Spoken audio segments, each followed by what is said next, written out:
오늘 함께 이 말씀을 통해서 온전한 사람이라는 제목으로 함께 말씀을 나누도록 하겠습니다. 우리가 지난주에는 4장 1절부터 16절까지 우리가 말씀을 통해서 살펴봤고요. 오늘 13절에서 16절, 이 13절에서 16절까지의 내용을 가지고 우리 함께 말씀을 살펴보기를 원합니다. 질문 하나 하겠습니다. 여러분은 성숙한 그리스도인이십니까? 대답은 옆에 계신 분에게 하시겠습니까? 옆에 계신 분 보면서 저는 성숙한 그리스도인입니다, 이렇게 얘기하시면 됩니다. 시작. 네, 굉장히 자신 없게. 네, 사실 이 질문에 대답을 하려면 성숙에 대한 기준이 필요합니다. 그러니까 왜 성숙하다고 생각하는지 그 기준이 필요한데요. 그 기준은 이제 개인마다 좀 다를 수 있겠죠.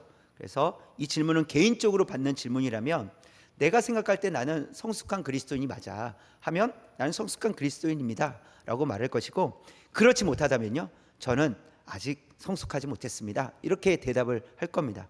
그러나 이 두 사람을 이렇게 객관적으로 비교해 보면 그렇다고 말한 사람이 오히려 더 성숙하지 못할 수도 있어요. 왜냐하면 그 기준이 나에게 있기 때문에.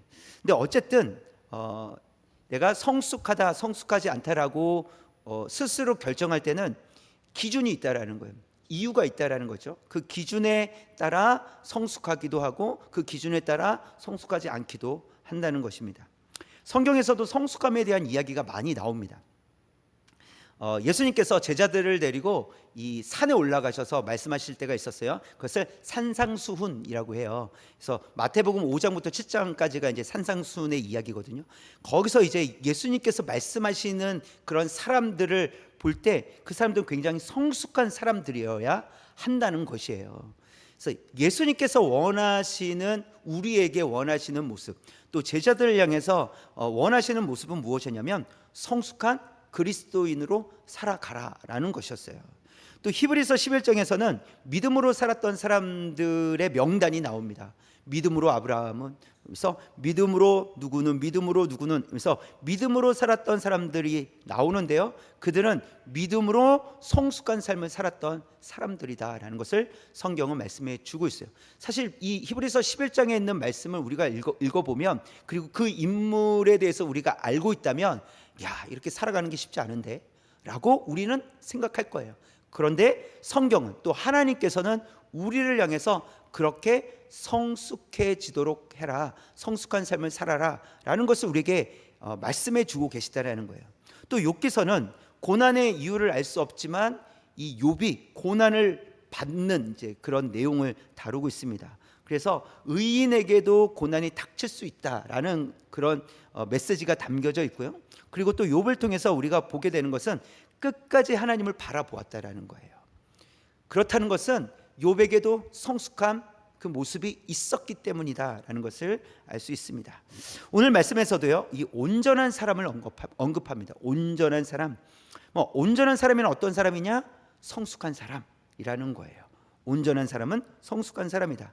우리 지난주에 살펴봤던 내용 중에 2절에 있는 말씀, 성숙한 그리스도인을 설명하는데요, 한번 읽어보겠습니다. 모든 겸손과 온유로 하고 오래 참음으로 사랑 가운데서 서로 용납하고. 기억이 나실 거예요. 이 네 가지, 겸손과 온유함과 오래 참음과 용납, 이렇게 살아가는 그리스도인이 성숙한 그리스도인이다 라는 것을 말씀해 주고 있어요. 하나님은 우리가 성숙해지기를 원하신다는 것이죠. 하나님은 우리가 온전해지기를 원하신다는 거예요. 이것은 하나님은 우리를 바라보면서 너네 좀 자라라 이거예요. 커라. 언제 철들래? 우리가 자녀들을 향해서 또 어떤 사람들을 향해서 그렇게 이야기하듯이 언제 저 사람은 언제 철들까? 뭐 이런 얘기들을 하고, 특별히 자녀들을 향해서도 언제 철들래? 라고 하는 것처럼 하나님께서도 우리가 철들기를 원하신다는 거예요. 우리가 온전해지기를 원하신다는 것이죠. 그래서 성경 곳곳에 이 온전함, 성숙함에 대한 이야기들이 계속해서 나타나고 있다라는 거예요. 그렇다면 어떻게 하면 온전한 사람이 될 수 있을까? 오늘 말씀을 통해서 그것을 살펴보도록 하겠습니다. 첫 번째 시작. 하나님의 아들을 믿는 일과 아는 일에 하나가 되어야 합니다.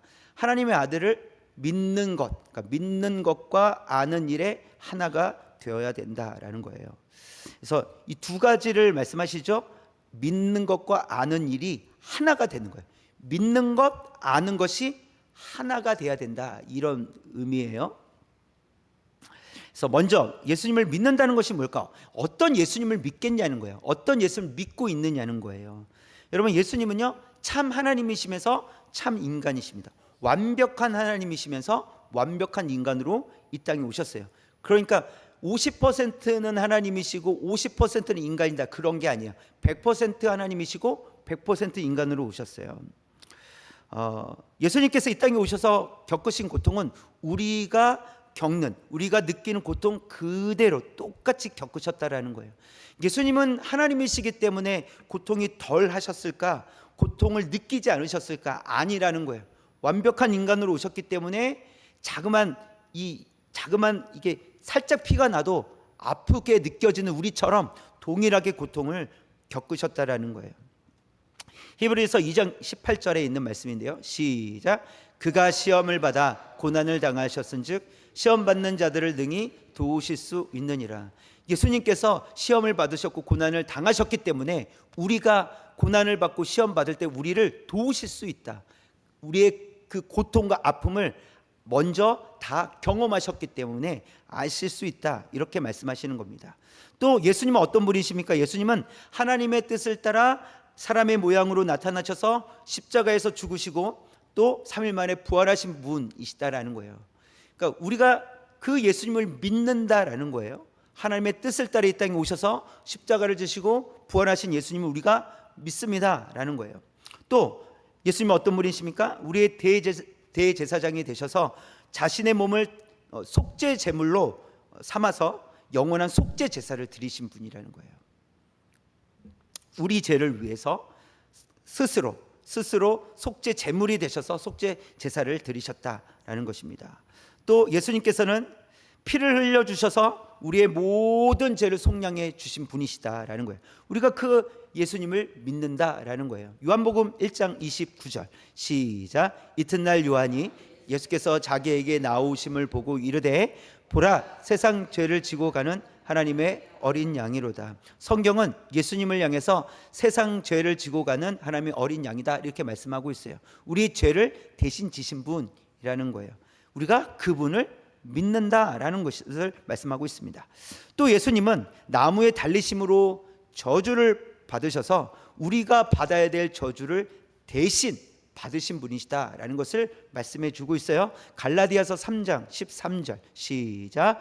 그리스도께서 우리를 위하여 저주를 받은 바 되사 율법의 저주에서 우리를 속량하셨으니 기록된 바 나무에 달린 자마다 저주 아래에 있는 자라 하였음이라. 예수님은 우리를 대신해서 저주를 받으셨어요. 저주를 받기까지 왜 이렇게까지 하셨을까? 로마서 5장 8절에 그 이유가 있습니다. 시작. 우리가 아직 죄인 되었을 때 그리스도께서 우리를 위하여 죽으심으로 하나님께서 우리에 대한 자기의 사랑을 확증하셨느니라. 무엇 때문에 예수님께서 우리를 위해 죽으셨습니까? 저주를 받으셨습니까? 하나님의 사랑 때문이라는 거예요. 하나님은 우리를 사랑하셔서 아들 예수 그리스도를 이 땅에 보내주셨다라는 거예요. 사랑 때문에 우리를 사랑하셔서 저주를 받으셨다라는 것이요. 그래서 우리는 그 예수님을 믿는다는 거예요. 우리가 예수님을 믿는데 그 내용이 이런 내용이란 말이에요. 우리가 어떤 예수님을 믿느냐는 거예요. 하나님께서 보내주셨고 우리 죄를 대신해서 죽으셨다는 거예요. 저주를 받으셨다는 거예요. 그리고 부활하신 이후에 하나님의 보좌 우편에 앉아 계셔서 지금도 우리를 위하여 중보하시는 분, 우리가 그 예수님을 믿는다는 거예요. 이것이 성경에서 말하는 예수님을 믿는 일이라는 거예요. 믿는 일. 자, 이게 첫 번째인데 두 번째는 뭐였어요? 예수님을 아는 일이라고 했어요. 자, 이거 우리 내용, 믿는 내용을 우리가 살펴봤는데, 그러면 예수님을 아는 것은 무엇이냐라고 했을 때, 안다라는 것은 단지 정보를 의미하는 것이 아니에요. 이미 우리가 지금 앞에서도 믿는다라고 했을 때 거기엔 내용이 있어요. 정보가 있단 말이에요. 그러나 이 예수님을 안다라고 했을 때는 지식과 이해를 초월해서 경험하는 것을 의미하는 거예요. 그러니까 그 지식을 초월해서 하나님이 살아계시고 예수님이 나를 위해 죽으셨고 부활하셨다라는 것을 그냥 지식적으로 아는 것이 아니라 그 지식을 넘은 경험, 성령님께서 나에게 임재하심이라든지 어떤 특별한 사건을 통해서 우리가 경험한 것, 그 경험을 통해서 알게 된 것, 그래서 하나님이 살아계시고 그 예수님이 나를 위해서 죽으시고 십자가 지시고 또 부활하셨다는 것을 알게 되었다는 거예요. 바울을 보면 바울은 예수님을 알기 때문에 어떤 고백을 하고 있냐면 나의 모든 것을 배설물로 여기겠다 이렇게 얘기를 해요. 빌립보서 3장 8절에 있는 말씀이에요. 볼까요? 시작. 또한 모든 것을 해로 여김은 내 주 그리스도 예수를 아는 지식이 가장 고상하기 때문이라 내가 그를 위하여 모든 것을 잃어버리고 배설물로 여김은 그리스도를 얻고 라고 되어 있어요. 그리스도를 얻기 위해서 나의 모든 것을 다 잃어버리고 또 배설물로 여기겠다 이렇게 고백을 하고 있습니다. 이렇게까지 하겠다라는 것은 바울이 어떤 생각을 갖고 있냐면 예수님께서 예수님과 함께 고난을 당하고 또 예수님과 함께 죽는다는 것이 무엇인지를 직접 체험하고 싶었던 거예요. 그래서 자신을 버리겠다라는 거죠. 여러분, 이론적으로 자신을 버릴 수 없어요. 그건 실제적인 거란 말이에요. 저를 버리겠습니다 라고 했을 때 여러분, 나를 버린다는 게 뭘까요?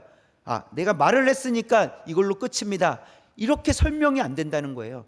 저를 버리겠습니다, 저의 지난날의 모든 것을 배설물로 여기겠습니다 라고 말을 했기 때문에 그렇게 되는 것이 아니라, 그렇게 이야기한다는 것은 이젠 내 것, 그동안 내 것이라고 생각했던 걸 다 내려놓고 앞으로 이젠 살겠다라는 거예요. 이런 의미가 담겨져 있는 거예요. 지금 바울은 바로 그렇게 이야기하고 있는 거예요.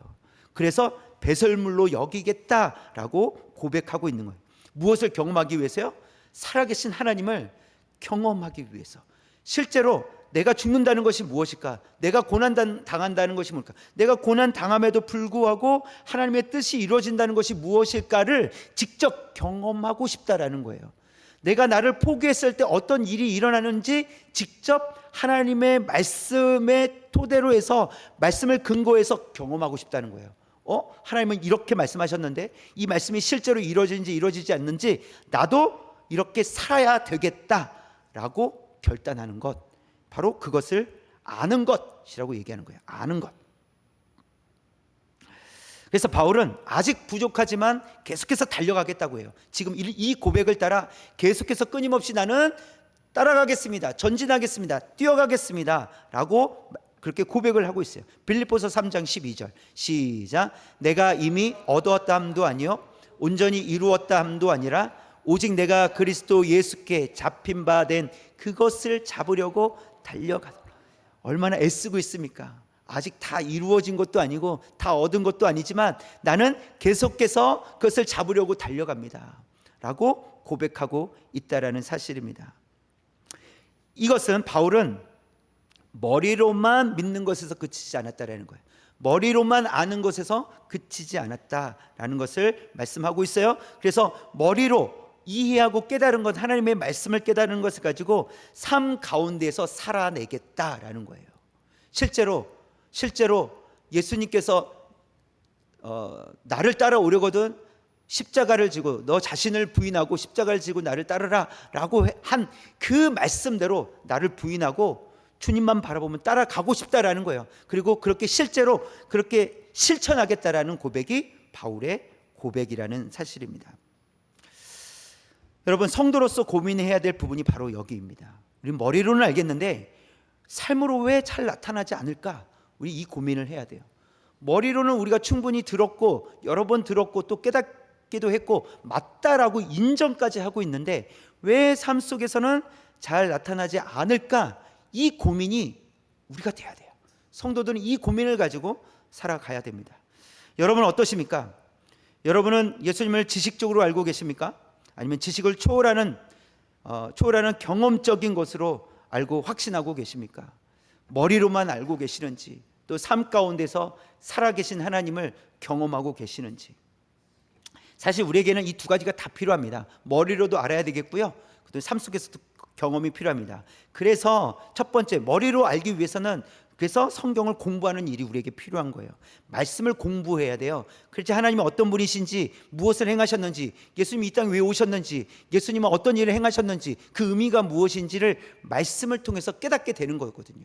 그래서 말씀을 공부하는 게 먼저 필요해요. 그 다음 알게 된 하나님의 말씀이 삶 속에서 연결되고 또 적용되고 실천되어지도록 가르쳐 주시는 대로 우리가 살아가기를 힘써야 된다는 거예요. 이 두 가지가 그래서 다 필요하다라는 것입니다. 예를 들어 베드로전서 4장 13절 한번 볼까요? 시작. 오히려 너희가 그리스도의 고난에 참여한 것으로 즐거워하라. 여기까지 읽겠습니다. 오히려 너희가 그리스도의 고난에 참여하는 것으로 즐거워하라. 이건 누구에게 말씀하고 있는 것일까요? 고난 중에 있는 성도들을 향해서 말씀하고 있는 거잖아요. 그런데 그 고난 중에 있는 성도들에게 무엇하라고 말씀하세요? 즐거워하라. 이렇게 고난에 참여하는 것으로 즐거워하라. 그러니까 이것은 내가 잘못해서 고난을 받는 것이 아니라 주님을 위해서, 예수님을 위해서 살아갈 때 고난받는 것, 그것을 즐거워하라, 이렇게 말씀하고 있어요. 그러면 이 말씀대로 살아가는 사람들은 실제로 어떤 사람들이에요? 실제로 예수님을 위해서 살아가고 예수님의 말씀을 따라 살아가고 있는 중에 고난을 당했어요. 그런데 그때 고난을 당했는데 이 말씀이 생각이 나서, 그래, 이 고난 내가 즐거워하며 나아가자 하고, 하나님, 이 고난도 즐거워하며 하나님 앞에 나아가겠습니다, 주님만 바라보며 나아가겠습니다 라고 했을 때에 이 경험이 있는 사람들이, 이 경험을 가진 성도들만이 이 기쁨을 누릴 수 있다는 거예요. 이 말씀이 이해가 된다는 거예요. 그러나 머리로만 알고 있으면, 그래, 고난 중에 즐거워해야지, 근데 실제로 고난이 닥쳤단 말이에요. 그런데 실천하지 못했어요. 그럼 이 말씀은 이해되지 않는 말씀이라는 거예요. 깨달아지지 않는 말씀이다라는 것을 보여줘요. 야고보서 1장 2절에서도 말씀하십니다. 시작. 내 형제들아, 너희가 여러 가지 시험을 당하거든 온전히 기쁘게 여기라. 여기에서도 성경에 보면 고난을 당하는데 자꾸 기쁘게 여기라는 거예요. 그런데 기쁘게 여기고 끝난다는 것일까요? 아니죠. 하나님께서 그 일을 통해서 하실 일이 있으시다라는 거예요. 또한 그것이 온전히 기쁘게 된다는 것을 말씀하고 있다라는 것입니다. 그래서 말씀을 통해 고난이나 어려움이 있을 때, 이 고난이나 어려움이 있을 때 기쁘게 여겨야 된다는 것을 말씀을 통해서 우리가 알게 되었다면, 지식적으로 알게 되었다면 이제 무엇이 필요하다고요? 실제로 삶 가운데서 이것을 실천하는 거예요. 경험하는 거예요. 그래야 이 말씀, 이 주신 말씀이 진짜 나의 것이 되는 거예요. 깨달아진다는 거죠. 이런 거구나. 이런 기쁨이 있구나 라는 것을 깨달아진다는 것이죠. 만약 그렇지 않으면 어떻게 되는 거냐면, 마치 물과 기름이 이렇게 나눠지는 것, 합쳐질 수 없는, 하나 될 수 없는 것처럼 되어버린다는 것입니다. 그래서 머리로는 예수님에 대한 지식이 있지만 지식과 상관없이 삶을 살아간다면 물과 기름처럼 되어버리고 만다라는 것을 말씀해 주고 있습니다. 여러분은 예수님을 아는 만큼 살아가고 계십니까? 어떠십니까? 혹시 알면서도 모르는 척 살아가실 때는 없으십니까? 근데 우리는 이 하나님 말씀 앞에 정말 솔직하고 정직하기를 힘써야 됩니다. 그렇게 살아내지 못할지라도, 그러니까 완벽하진 않을지라도 그것을 계속해서 피한다든지 모른 척하는 것은 우리에게 도움이 되지 않는다는 거예요. 차라리 하나님 오늘도 실패했습니다, 하루가 지났어요, 하나님 오늘도 실패했습니다 라고 하나님 앞에 솔직하게 고백하며 나아가는 것이 훨씬 더 우리에게 도움이 된다는 거예요. 그런데 그것을 알면서도 모르는 척, 하나님께서 다 알고 계심에도 불구하고 그 내용을 쏙 빼놓고 기도하고, 그것은 하나님께 말씀드리지도 않는 거예요. 그것은 우리에게 도움이 되지 않는다는 거예요. 오히려 솔직하게, 하나님 오늘도 실패했습니다, 그러나 하나님 내일은 실패하지 않도록 도와주십시오, 이렇게 기도하는 것이 우리에게 도움이 된다는 것입니다. 그래서 우리가 하나님의 말씀을 알게 되었다면 이제는 우리가 그 말씀을 따라 살아가야 한다는 것입니다. 그리고 가장 먼저 적용해야 될 사람은 바로 자기 자신임을 알아야 된다는 거예요. 다른 사람들 향해서 다른 사람들이 바뀌었으면 좋겠다, 다른 사람이 들었으면 좋겠다, 이런 생각은 빨리 접으십시오. 이거는 남편이 들어야 되는 말씀인데 뭐 이러면서 이거는 아내가 들어야 되는 말씀인데 이런 생각을 접어야 된다는 거예요. 왜냐?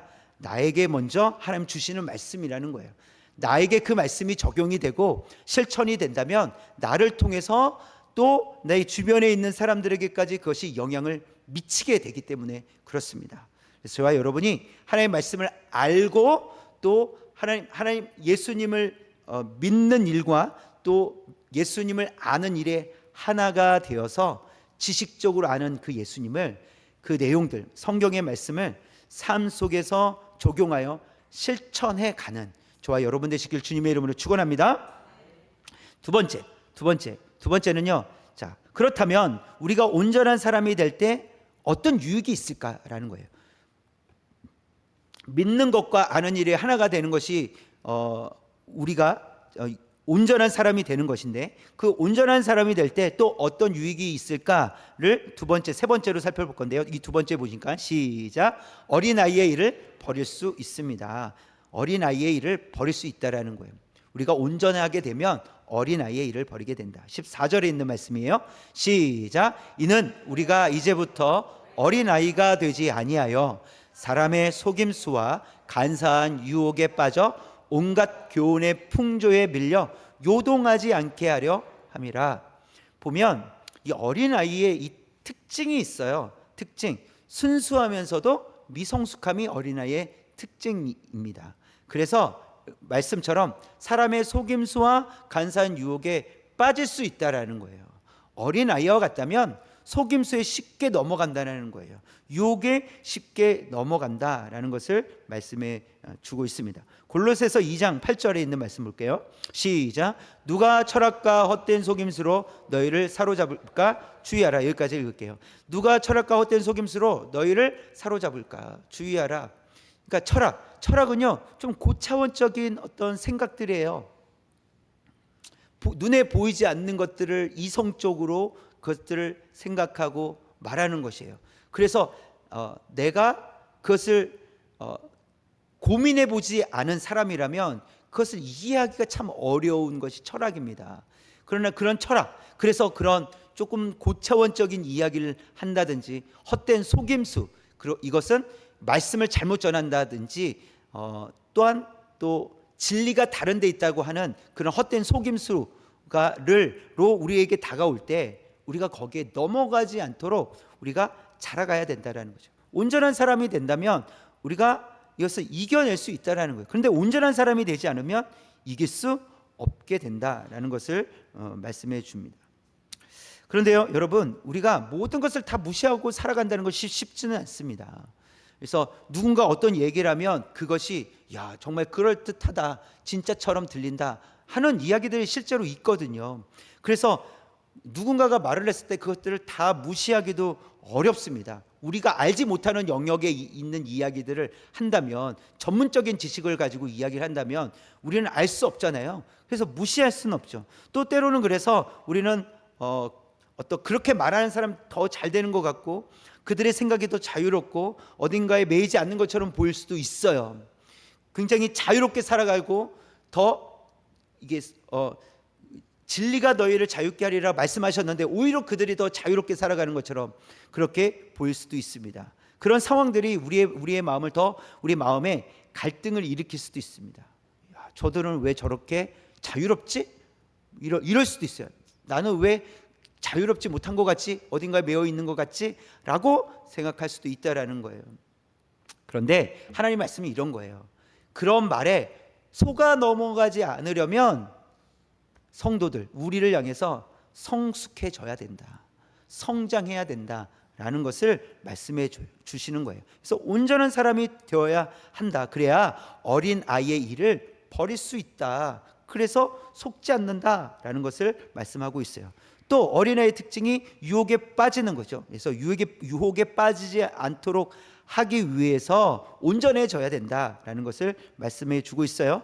디도서 3장 10절에 있는 말씀이에요. 시작. 이단에 속한 사람을 한두 번 훈계한 후에 멀리하라. 여러분, 이단을 만나면 이단과 굳이 이렇게 말싸움을 한다는 논쟁을 할 필요가 없습니다. 뭐 질문도 할 필요가 없어요. 대꾸도 할 필요가 없습니다. 가장 좋은 방법은 그냥 멀리 하는 거예요. 이단들과는 말을 섞지 않는 거예요. 멀리 하는 거예요.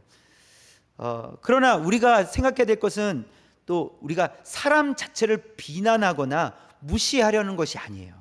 그 사람 자체를 무시하려고 하는 것이 아니라 그 사람이 가지고 있는 사상, 이단적인 생각, 그것과 우리가 대화하고 싶지 않은 거예요.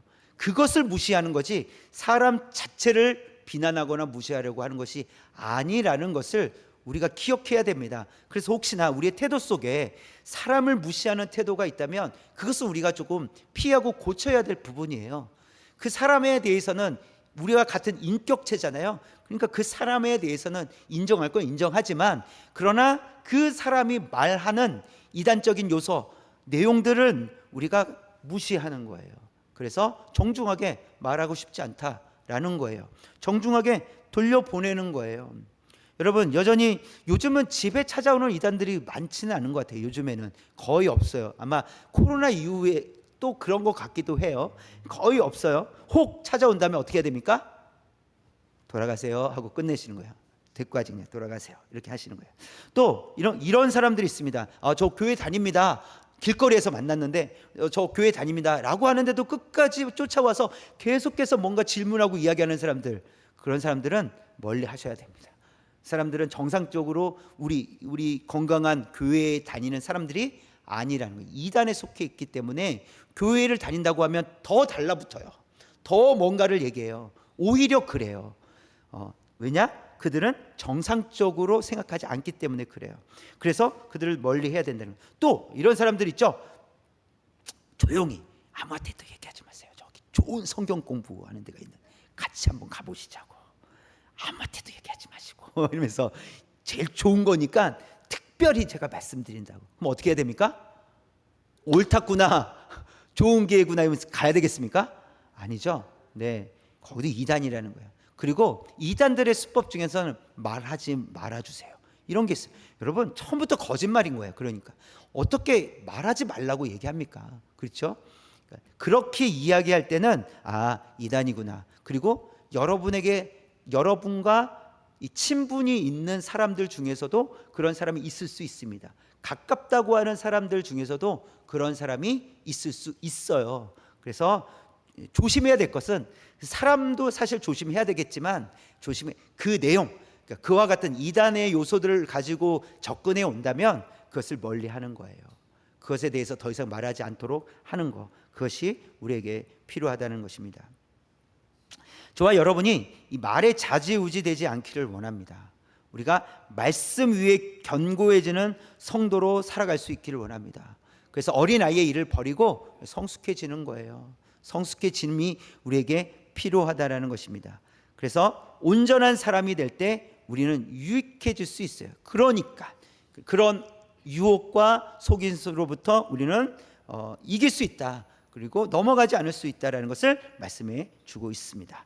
자, 세 번째, 시작. 사랑 안에서 참된 것을 할 수 있고 영적으로 자라갈 수 있습니다. 이것도 2번하고 3번, 2번처럼 유익한, 우리가 온전하게 될 때 어떤 유익이 있습니까? 사랑 안에서 참된 것을 할 수 있고 영적으로 자라갈 수 있다라는 사실입니다. 15절에 있는 말씀, 시작. 오직 사랑 안에서 참된 것을 하여 범사에 그에게까지 자랄지라. 그는 머리니 곧 그리스도라. 온전한 사람이 된다는 것은 참된 것을 한다, 참된 것을 말한다 라고 할 수 있어요. 사실 이 두 가지를 생각해 볼 수 있는데요. 첫 번째는 참된 것을 한다라는 것은 진리를 바르게 말해준다, 이런 의미가 있어요. 그 말은 공동체 안에 잘못된 하나님의 말씀을 잘못 알고 있다든지, 또 하나님의 말씀과 다르게 뭔가를 생각하고 있다든지 행동한다든지 한다면 어떻게 하는 거예요? 바르게, 하나님 말씀에 근거해서 바르게 말해준다, 이런 의미가 있어요. 그래야 범사에 그에게까지, 예수님에게까지 자라갈 수 있다, 그런 공동체로 자라갈 수 있다라는 것을 말해줍니다. 또 한 가지는 진리를 말할 수 있다는 것은 곧 구원의 복음을 전하는 일을 할 수 있다. 참되게 하나님의 말씀을 전할 수 있다. 이런 의미가 담겨져 있습니다. 바울은 예수님을 만난 후에 3일 동안 앞을 보지 못했어요. 그리고 3일 후에 눈을 뜬 순간부터 생명이 다하는 그 순간까지 바울은 어떤 삶을 살았을까요? 복음을 한 번도 쉰 적이 없어요. 눈을 뜬 순간부터 그러니까 생명이 다하는 그 순간까지 바울은 복음을 위해서 살아갔습니다. 그런데 여러분, 바울만 특별해서 그랬을까요? 바울은 특별한 사람이었기 때문에 그럴 수 있었을까요? 그렇진 않습니다. 바울이 받은 은혜와 우리가 받은 은혜는 다르지 않다라는 거예요.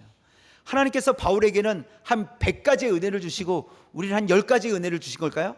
아니에요. 하나님께서 주신 은혜는 바울이 받은 은혜, 우리가 받은 은혜 같다라는 것, 동일하다는 것이죠. 또 오직 하나님의 은혜로 바울도 구원을 얻은 것이고 우리도 하나님의 은혜로 구원을 얻었다라는 사실입니다. 자, 그렇기 때문에 우리가 예수님 안에서 온전한 그리스도인으로서 복음의 열정을 가지고 바울처럼 살아갈 수 있다라는 것입니다. 우리는 바울이 아니라서 바울처럼 살지 못해서 할 수 없는 것이 아니라 우리의 능력으로는, 사실 바울의 능력으로는 할 수 없는 일이에요. 바울의 힘으로 하려고 했을 때는 예수님을 미워했고 예수님을 핍박했던 사람이 바울이었단 말이에요. 그러나 하나님의 은혜로 예수 그리스도를 영접함으로 구원을 얻은 바울은 이젠 구원을 위해서, 구원의 복음을 위해서 생명도 아끼지 않고 살아갔다라는 것이죠. 저와 여러분도 마찬가지라는 거예요. 우리의 힘으로 하려면 할 수 없습니다. 아무것도 할 수 없어요. 아무것도 되지 않습니다. 그러나 하나님께서 주신 은혜 때문에 우리가 할 수 있다라는 거예요. 누구도 했으니까요. 바울도 같은 은혜를 받고 했기 때문에 우리도 하나님의 은혜로 말미암아 감당할 수 있다라는 사실입니다. 그래서 우리가 하나님의 은혜로 우리가 할 수 있다라는 사실을 알고 우리가 참된 것을, 그러니까 온전한 사람이 되기를 우리가 힘써야 된다는 거예요. 온전한 사람이 될 때 우리가 참된 것을 말할 수 있고 그 참된 것을 통해서 복음이 흘러가고 또 그것을 통해서 열매를 맺고 복음의 공동체, 그러니까 구원의 공동체, 또 믿음의 공동체로 우리가 세워져 갈 수 있다라는 것을 말씀해 주고 있습니다. 또 우리가 할 일은 말씀을 통해 자라가는 일이에요. 결국은 말씀을 통해서 우리가 자라가야 한다는 것입니다. 왜냐하면 말씀은 교훈과 책망과 바르게 함과 의로 교육하기에 유익하다라고 말씀해 주고 있기 때문에 그렇습니다. 그래서 말씀이 진리를 말하게 하는 거죠. 말씀이 있어야 우리 입술을 통해서 진리가 선포될 수 있다라는 것입니다. 그렇다면 말씀이 우리를 어떤 성도로 자라가게 하실까? 디모데후서 3장 17절 시작. 이는 하나님의 사람으로 온전하게 하며 모든 선한 일을 행할 능력을 갖추게 하려 함이라. 두 가지를 말씀하시죠. 하나님의 사람으로 온전하게 한다. 무엇이요? 하나님의 말씀이, 결국 하나님의 말씀이 우리에게 필요하다라는 거예요. 그래야 우리가 온전해질 수 있다, 온전케 될 수 있다. 또 한 가지는요, 모든 선한 일을 행할 능력을 갖추게 하려 함이라. 모든 선한 일, 이 중에서도 가장 선한 일은 구원을 위해 헌신하는 일입니다. 그러니까 죽었던 영혼이 주께로 돌아오는 그 일이 가장 선한 일이란 말이에요. 왜요? 사람을 살리는 일이기 때문에. 그래서 우리가 말씀을 통해서 우리가 온전하게 되고 또 온전하게 된 우리가 모든 선한 일을 행할 능력을 갖추게 된다라는 것을 우리에게 말씀해 주고 있습니다. 그래서 하나님의 말씀이 우리를 향해서 그리스도에게까지 자라가라 이렇게 말씀하시는 거예요. 이것은 너네 안 자라갈래? 똑바로 안 할래? 뭐 이런 의미가 아니잖아요. 그렇죠? 이것은 우리에게 복 주시기 위함이라는 거예요. 너희들이 자라가면, 여러분, 자라가는 만큼 우리가 받는 은혜가 다르다라는 거예요. 책을 읽어도, 여러분, 책을 읽는데 초등학생이 책을 읽는 것과 대학생이 책을 읽는 것과 분명히 느껴지는 것은 분명히 다를 거예요. 그렇죠? 왜 다르죠? 그 사람이 갖고 있는 성숙도 때문에 그래요. 읽어내는 능력이 달라서 그래요. 초등학생이 글을 읽으면 어려워요, 힘들어요, 안 읽고 싶어요 이럴 수 있는 그 책을 대학생이 읽으면요 너무 좋아요. 이런 생각을 할 수 있다니 저게 너무 의미 있는 책이었습니다 라고 말할 수 있다는 거예요. 이게 무엇이 다르냐는 거예요. 이것은 성숙함에 다르다는 거예요. 성숙함. 여러분, 우리가 하나님께서 그래서 우리에게 성숙해져라 이렇게 말씀하시는 거예요. 성숙한 그리스도인은 어떤 일을 당하고 어떤 일을 경험할 때 그 일을 통해서 하나님께서 어떻게 역사하시는지를 더 깊이 경험하게 되는 거예요. 그런데 성숙하지 못하면 그것이 다 그냥 힘든 거예요. 어려워, 힘들어요. 왜 이런 일을 저에게 주십니까? 라고 하는 어떤 초등학생과 같은 그런 반응을 할 것이고, 성숙한 그리스도인이라면 고난이 있었지만 하나님께서 이 일을 통해서 제게 이런 메시지를 주셨습니다. 또 이런 은혜를 제게 허락해 주셨습니다. 라고 하는 이 대학생이 느낄 수 있는 그런 성숙도를 경험할 수 있다라는 사실입니다. 우리는 그리스도까지 자라가야 됩니다. 그럼 무엇이 필요하다고요? 하나님의 말씀이, 결국 하나님의 말씀이 필요합니다. 우리 7월 8월 목양 한마음 성경 읽기 우리 하고 있잖아요. 많이들 참여해 주시고 계시는데 우리가 이렇게라도 또 성경을 읽을 수 있다는 게 참 감사한 것 같아요. 그리고 아마도 이런 게 아니었으면 성경을 올해 한 번도 읽지, 아니 하나도 읽지 않으실 만한 또 분들이 계셨을 텐데, 그럼에도 불구하고 또 그분들까지도 동참하신 것 같아서 너무 감사합니다. 그래서 그렇게 말씀에 집중하고 또 그 말씀을 읽어가면서 읽는 것에 그치지 않고 말씀이 가르쳐 주시는 대로 어떻게 합니까? 실천하는 거예요. 또 실천하기를 힘쓰는 저와 여러분, 또 우리 교회 모든 성도님들 되시기를 주님의 이름으로 축원합니다. 아멘. 네.